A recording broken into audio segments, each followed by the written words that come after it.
Boa tarde, pessoal. Hoje a ideia é fazer uma aula de exercícios e dúvidas. Hoje de manhã eu consegui dar uma passada rapidamente pelas listas de exercícios das aulas que caem na P2 e eu consegui fazer uma seleção de algumas coisas que eu acho interessantes para a gente discutir. De novo, assim como da última vez, não tem a ver com coisas que vão cair na prova, tem a ver com o que eu acho que vale a pena trocar ideia e coisas assim. Vocês estão livres para também trazerem dúvidas, coisas que vocês estão acharam que não ficou claro ou qualquer coisa assim, fiquem à vontade. Tá? Para começar, eu escrevi aqui o pseudocódigo do Counting Sort, que eu acho que ele tem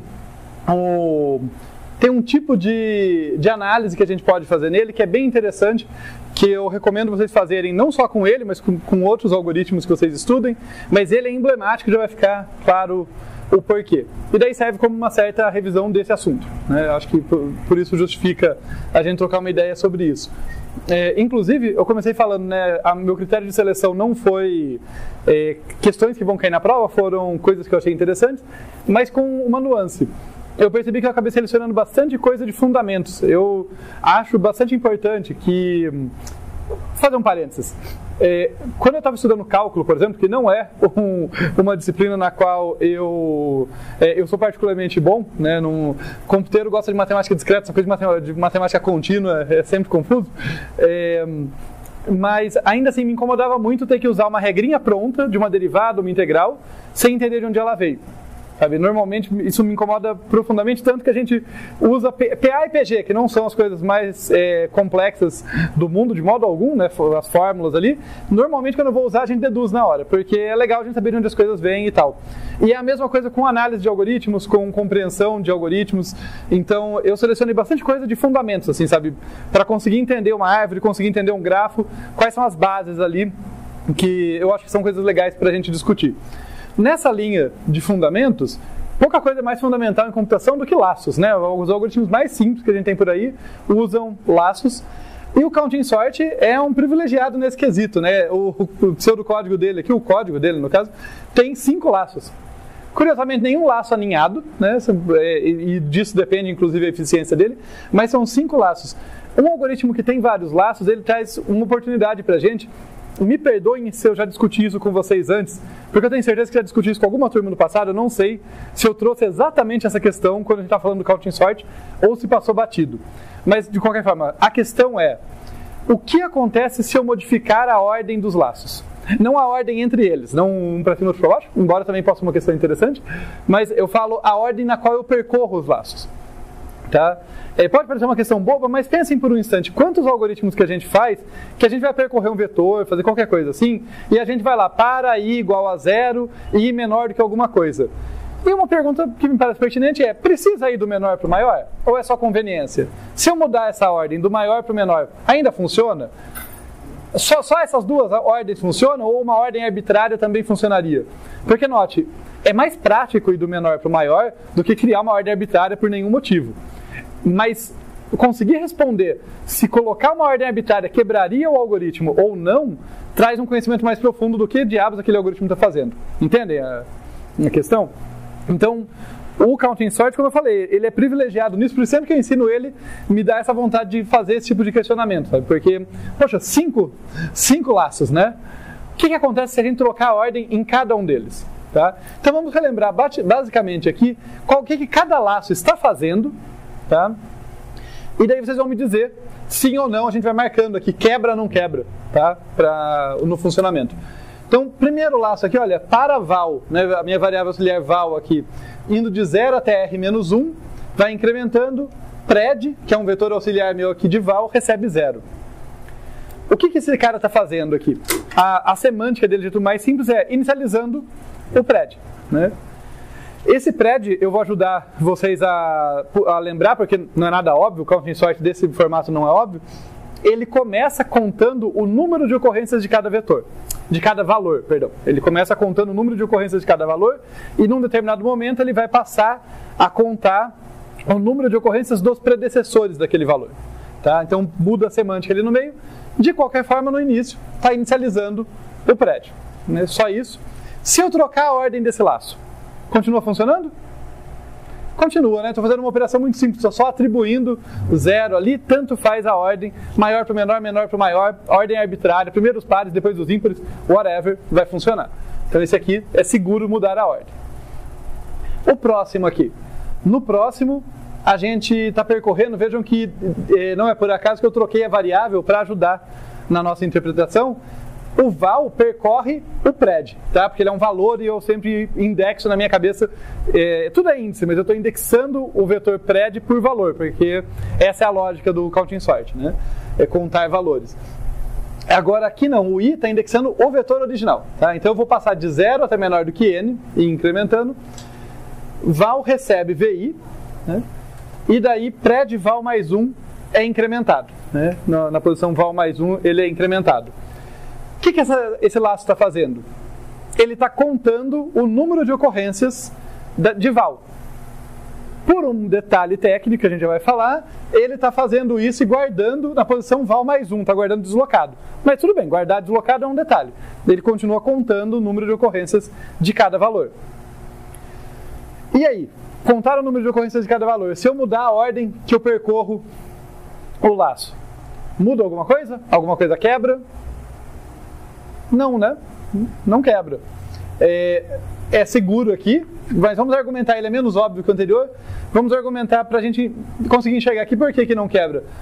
Veja que eu estou percorrendo o V e estou alterando o pred. Né? São dois vetores diferentes ali. E no fim, né, além disso, né, além de estar lendo de um e alterando o outro, não que eu esteja copiando, né, mas as alterações têm relação. Né, o que eu leio de um influencia o que eu vou alterar no outro. O que eu estou fazendo, no fim, é contar o número de ocorrências. E assim, se um certo elemento aparece 3 vezes no vetor V, tanto faz se eu contar da direita para a esquerda, da esquerda para a direita, como eu brinquei os ímpares primeiro, os pares depois, whatever. Tanto faz a ordem, eu vou acabar encontrando 3 vezes aquele valor, e por enquanto, portanto, vou incrementar a posição val mais 1, né, por 3 vezes, ok? Tá? Então, nada quebra aqui. Agora, esse aqui, eu estou percorrendo de novo, estou andando no val de 1, val menor ou igual a r, val mais, pred val recebe pred val mais pred val menos 1. O que eu estou fazendo aqui? Tá? Antes de fazer a pergunta se quebra ou não quebra, para a gente lembrar de novo a semântica, que é importante. Essa é a versão do counting sort, que é a versão que normalmente a gente implementa, porque ela usa um pouquinho menos de memória do que uma outra um pouco mais clara, mas ela é a versão que muda o significado do pred no meio. Né? Até esse momento aqui do código, o pred tinha calculado o número de ocorrências de um certo valor. Só que daí tem aquela recorrência que é, olha, qual que é o número de predecessores de um certo valor? Bem, é o número de predecessores do cara que vem antes dele, mais o número de ocorrências do cara que vem antes dele. Tá? E aqui, justamente, de modo muito simplificado, como não é uma aula sobre o counting sort, eu não vou voltar tanto assim, mas só para lembrar vocês, aqui, ó, que eu estou falando do val menos 1, esse cara já foi transformado, a semântica dele. Esse cara é o número de ocorrências dos predecessores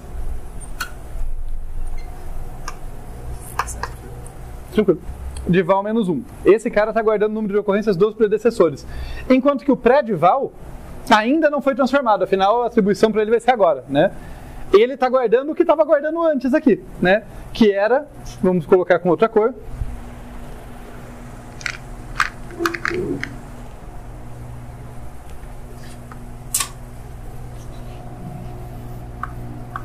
ele está guardando aqui, olha, o pred val, antes de ser transformado pelo terceiro laço, está guardando o número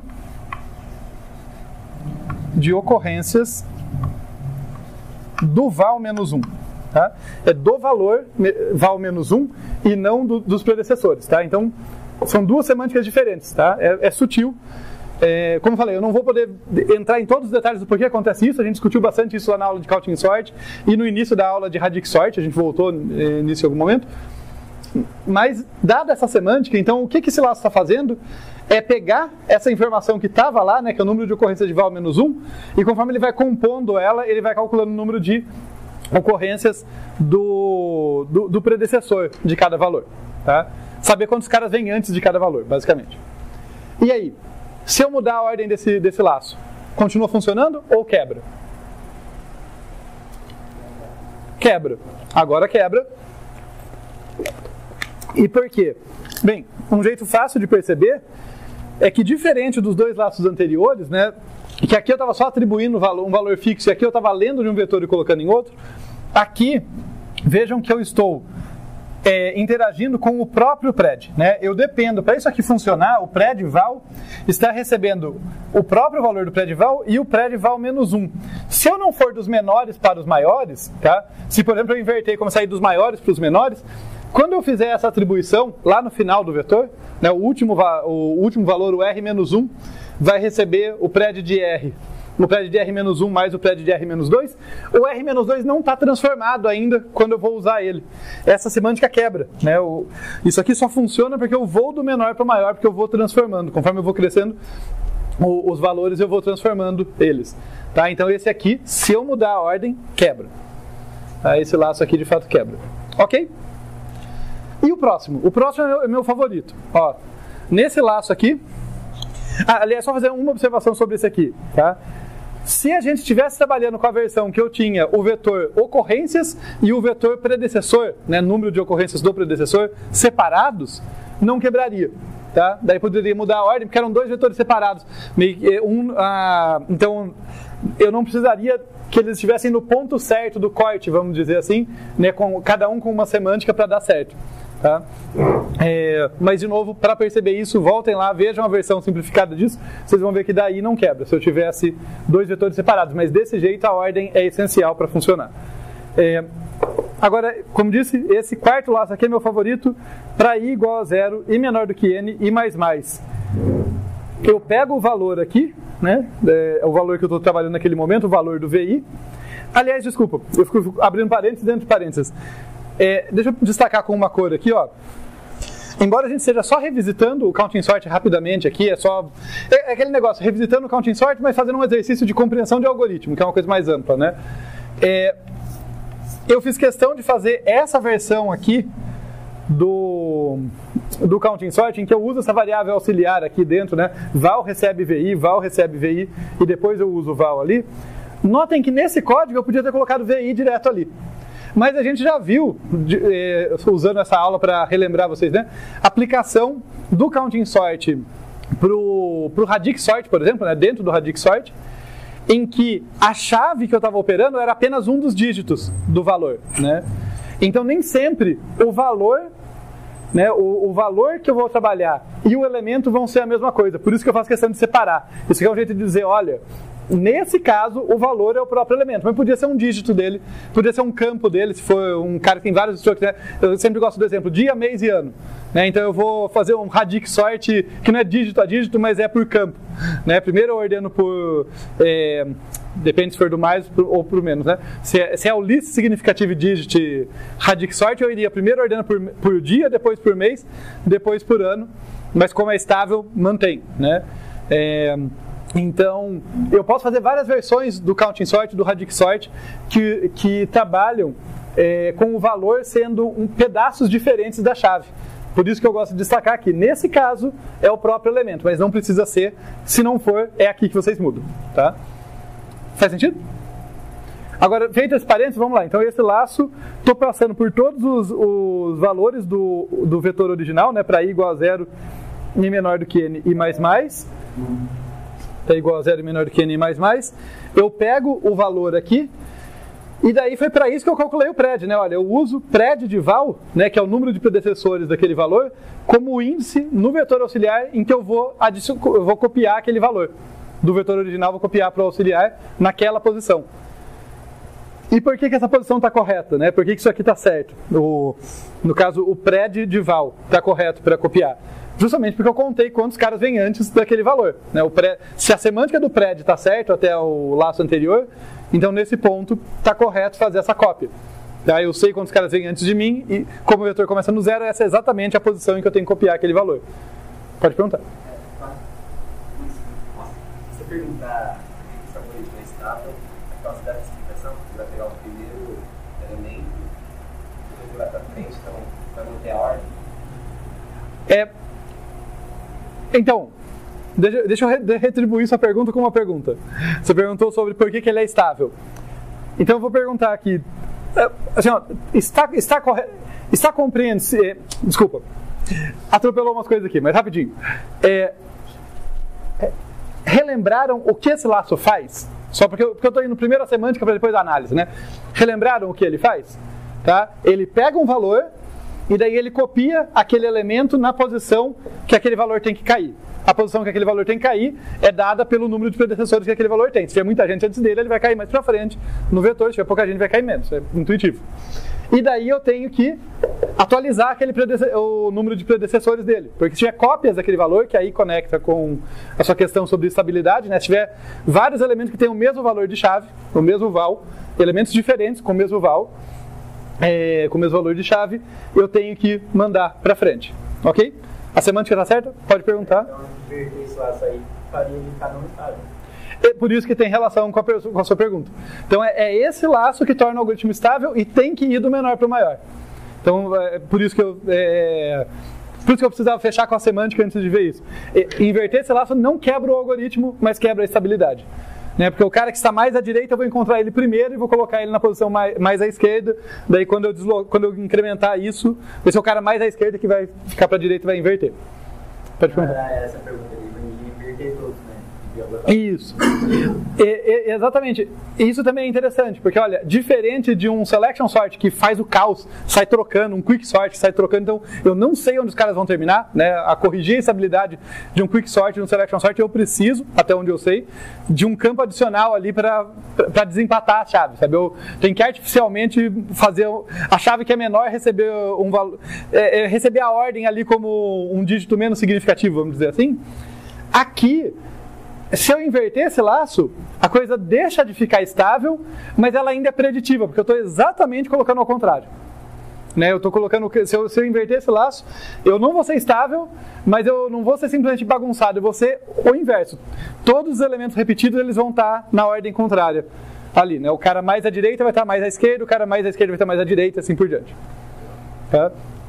O que faz com que eu consiga fazer uma versão desse algoritmo igualmente eficiente, só menos intuitiva na minha opinião, em que esse laço vai invertido e ele continua sendo estável. Que é o seguinte, eu pego isso aqui, eu não vou entrar em muitos detalhes, mas foi algum aluno, colega de vocês, não lembro se dessa turma ou da outra, que me chamou a atenção para isso.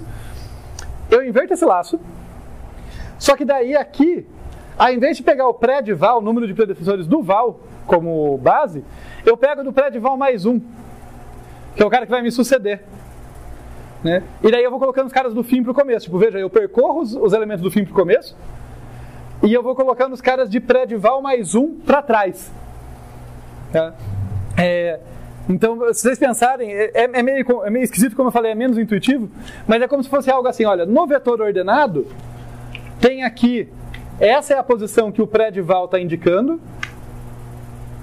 Tá? É como se assim, olha, aqui começa o bloco do val, essa é a posição que o pré-val está indicando. Aqui começa o bloco do pré-val mais 1, do próximo. Então, se eu pegar o primeiro, se eu for da direita para a esquerda, no vetor V, inverter aquele laço, e o primeiro cara que eu encontrar, eu colocar na posição pré-val mais 1, menos 1, né, 1 a menos, eu coloco ele aqui. Daí o próximo que eu encontro, eu coloco para trás. E o próximo que eu encontro, eu coloco para trás. E daí eu vou colocar todo mundo na ordem. Só de um jeito desnecessariamente mais complicado, mas funcionaria. Ok? Como eu falei, nada disso é para tipo, nossa, que legal, vamos fazer o algoritmo mais complicado sem necessidade. Mas é legal a gente pensar no algoritmo, assim, ó, quebra, não quebra, consigo consertar, porque essa habilidade você generaliza para qualquer outro código que vocês tiverem que trabalhar. Né? Se vocês conseguem entender mesmo um código mais complicado, conseguem entender essas nuances, fica mais fácil trabalhar com outros algoritmos para frente aí.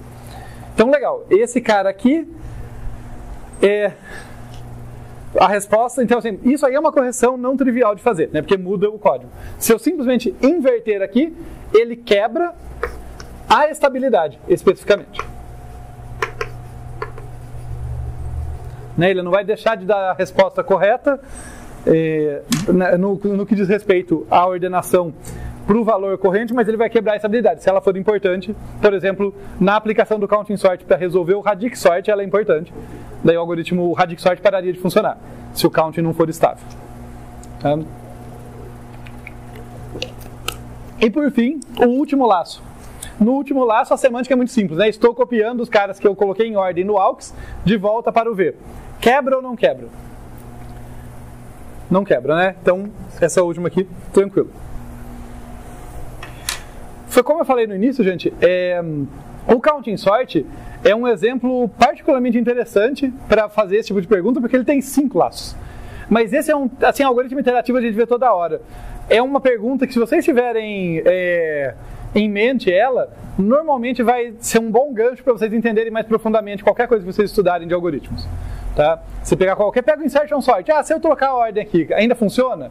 Quebra. Se quebra, dá para consertar? Igual a gente falou, né? Olha, aqui quebra essa habilidade, mas dá para consertar. Será que, se eu inverter, em particular, já adianto para vocês, olha, selection sort, insertion sort, bubble sort, todos eles, até por uma questão de simétrica, tem versões que eu vou do fim para o começo do vetor.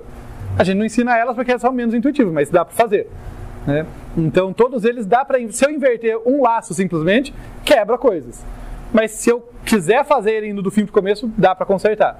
Então, bons exercícios para avançar nosso conhecimento de algoritmos.